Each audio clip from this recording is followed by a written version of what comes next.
Welcome to regular வீட்டு சமையல். ஒரு அருமையான dhaba style kadai chicken recipe தாங்க இன்றைக்கி நம்ம பார்க்க போகிறோம்.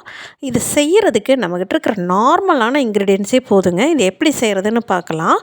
ஒரு பேனில் ஒரு 1.5 ஸ்பூன் கொத்தமல்லி விதைகளை ஆட் பண்ணிவிட்டு, அதோடவே நம்ம ஒரு ஸ்பூன் சோம்பு, 1 ஸ்பூன் ஜீரகம், 3/4 ஸ்பூன் மிளகு, ஒரு சின்ன துண்டு பட்டை, ஒரு 3 கிராம்பு, இது எல்லாத்தையும் போட்டு நல்லா லோ ஃப்ளேமில் 3லேருந்து 4 நிமிஷம் நம்ம சாட்டே பண்ணிக்கணும். இதுக்கு நடுவில் ஒரு 1.5 நிமிஷத்தில் நமக்கு இது கொஞ்சம் வாசனை வர்ற ஸ்டேஜில் காரத்துக்கு ஒரு 4 வரமிளகா, காரம் அதிகமாக தேவைப்படுறவங்க கூட்டி போட்டுக்கலாம், அப்படி இல்லைன்னா குறைச்சும் போட்டுக்கலாம். 4 வரமிளகாயும் போட்டு இது நல்லா வாசனை வர்ற வரைக்கும் லோ ஃப்ளேமில் வச்சு நல்லா பொறுமையாக எதுவுமே கருகாத அளவுக்கு வறுத்து எடுத்துக்கலாங்க. இது தாங்க நம்மளுடைய கடாய் மசாலா. இந்த மசாலாவை நல்லா ஆற விட்டு பொடிச்சிக்கலாம். இது நல்லா ஆறிட்டு இருக்கட்டும். இது ஓரளவுக்கு நல்ல ஃப்ளேவர் வர ஆரம்பிச்சிருச்சு. இப்போ அடுப்பை ஆஃப் பண்ணி இதை நம்ம ஓரமாக ஆற வச்சிடலாம். இப்போ ஒரு வாணலில் 1 ஸ்பூன் நெய், 1லேருந்து 1.5 ஸ்பூன் ஆட் பண்ணிக்கலாம். நான் 1 ஸ்பூன் தான் ஆட் பண்ணியிருக்கேன்.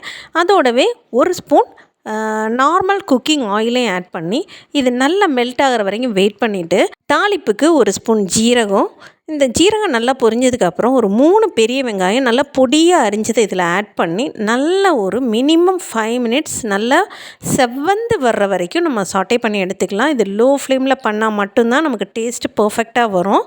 இது வதங்கிட்டு இருக்கிற கேப்பில் நம்ம வறுத்து வச்சுருந்த மசாலாலாம் நல்லா ஆறி இருக்குதுங்க. அதை மிக்ஸி ஜாருக்கு ட்ரான்ஸ்ஃபர் பண்ணி நல்லா பவுட்ரு பண்ணி எடுத்து வச்சுக்கலாம். ஈரம் இல்லாத மிக்சியில் முடிஞ்ச வரைக்கும் ட்ரை ஃபார்மேட்லேயே அரைச்சி எடுத்துக்கிட்டோம் அப்படின்னா நமக்கு ஈஸியாக இருக்கும்.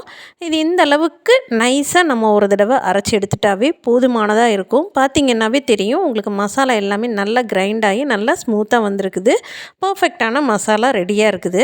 இப்போ வெங்காயம் நல்லா செவந்து வந்திருக்குதுங்க. இந்த அளவுக்கு செவந்து வந்தால் போதுமானதாக இருக்கும். இந்த ஸ்டேஜில் ஒரு 2 ஸ்பூன் இஞ்சி பூண்டு பேஸ்ட்டை நம்ம இதில் ஆட் பண்ணிவிட்டு இதோட பச்சை வாசனை போகிற வரைக்கும் நல்லா வணக்கி விட்டு எடுத்துக்கலாங்க. ஒரு வேளை உங்களுக்கு இஞ்சி பூண்டு அடி பிடிக்கிற மாதிரி இருந்தால் 1 or 2 ட்ராப்ஸ் ஆயில் ஆட் பண்ணிக்கோங்க, தேவைப்படாது. இந்த ஸ்டேஜில் ஒரு 2 சின்ன தக்காளியை பொடியாக அரிஞ்சதையும், ஒரு பச்சை மிளகா நடுவில் வகுந்ததையும் நம்ம இதில் ஆட் பண்ணி நல்லா ஒரு தடவை சாட்டே பண்ணிக்கலாம். இந்த தக்காளியும் பச்சை மிளகாயும் நல்லா சூடேறி கொஞ்சம் ஸ்மூத் கன்சிஸ்டன்சி வர்ற வரைக்கும் நல்லா வணக்கி எடுத்துட்டு இதில் நம்ம தேவையான மசாலாஸ் ஆட் பண்ணிக்கலாம்.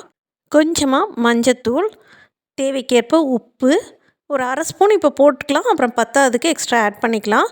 ஒரு 2 ஸ்பூன் காஷ்மீரி மிளகாத்தூள், இது எல்லாமே ஆட் பண்ணி நல்லா ஒரு தடவை இதோட பச்சை வாசனை எல்லாம் போகிற வரைக்கும் நல்லா வணக்கி எடுத்துடலாங்க.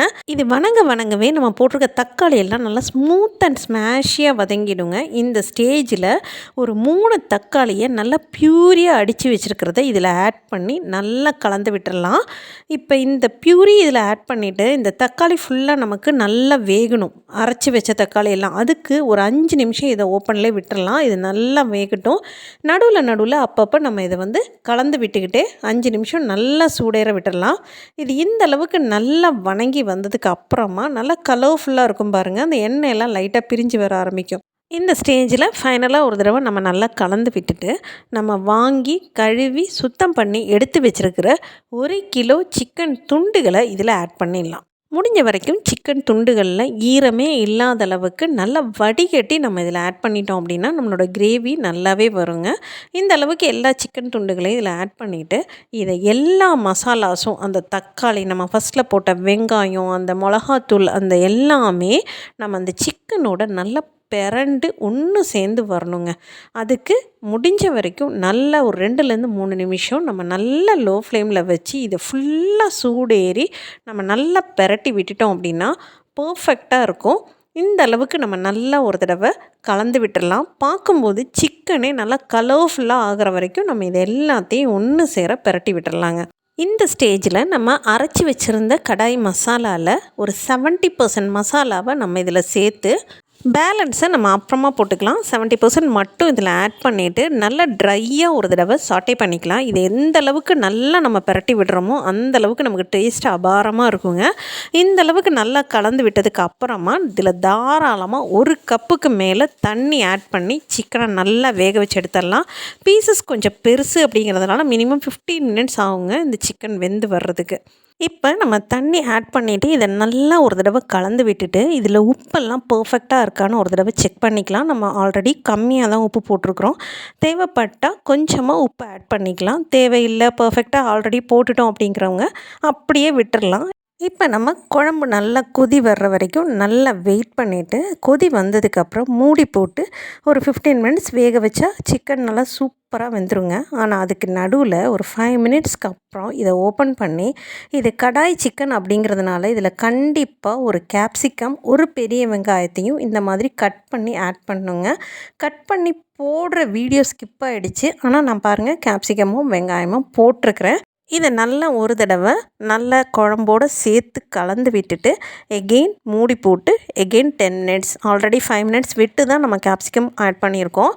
இன்னும் ஒரு 10 மினிட்ஸ் இதை நல்லா வேக வச்சு எடுத்துட்டோம் அப்படின்னா நம்ம சிக்கன் வந்து நல்லா சாஃப்ட் அண்ட் ஸ்மூத்தாக வெந்து வந்துடும். அவ்வளோதாங்க. இதை மூடி போட்டுடலாம். மூடி போட்டு எடுத்ததுக்கப்புறம் நம்ம ஃபைனல் ஸ்டெப்பாக ஒரு 10 நிமிஷம் சிக்கன் நல்லா வெந்ததுக்கு அப்புறமா ஒரு ஃபைனல் ஸ்டேஜில் நமக்கு அந்த தண்ணியெல்லாம் நல்லா சுண்டி நல்லா ஒன்று சேர்ந்து கோழியும் நல்லா வெந்து வந்திருக்குது. பார்க்கும்போதே தெரியுது கோழியோட கலர்லாம் சேஞ்ச் ஆகி நமக்கு ஸ்மூத்தாக வந்திருக்கு அப்படிங்கிறத. கிரேவி இந்த அளவுக்கு இருக்கும்போதே நம்ம வந்துட்டு ஃபைனலாக நம்ம மீதி வச்சுருக்கிற கடாய் மசாலாவையும் இதில் ஆட் பண்ணி நல்லா ஒரு தடவை கலந்து விட்டுடலாம். இது எல்லாமே சேரும்போது அந்த ஃப்ளேவர் வந்து அவ்வளோ அட்டகாசமாக இருக்குங்க. இந்த அளவுக்கு எல்லாத்தையும் ஒரு தடவை கலந்து விட்டதுக்கு அப்புறமா கொஞ்சமாக கஸ்தூரி மேத்தி அதாவது காஞ்ச வெந்தயக்கீரையை நல்லா இதில் நுணுக்கி போட்டு கலந்து விட்டுடலாம். ஃபைனலாக இதில் ஒரே ஒரு இன்க்ரீடியண்ட் ஆட் பண்ணணுங்க. நம்ம இஞ்சியை நல்லா நீளமாக இந்த மாதிரி கட் பண்ணி வச்சதை நம்ம இதில் நல்லா ஸ்ப்ரெட் பண்ணி விட்டு கலந்து விட்டுட்டோம் அப்படின்னா நமக்கு பர்ஃபெக்டான தாபா ஸ்டைல் கடாய் சிக்கன் அருமையாக ரெடி ஆகிடுச்சுங்க. அவ்வளோதாங்க, கடாய் சிக்கன் ரெடி.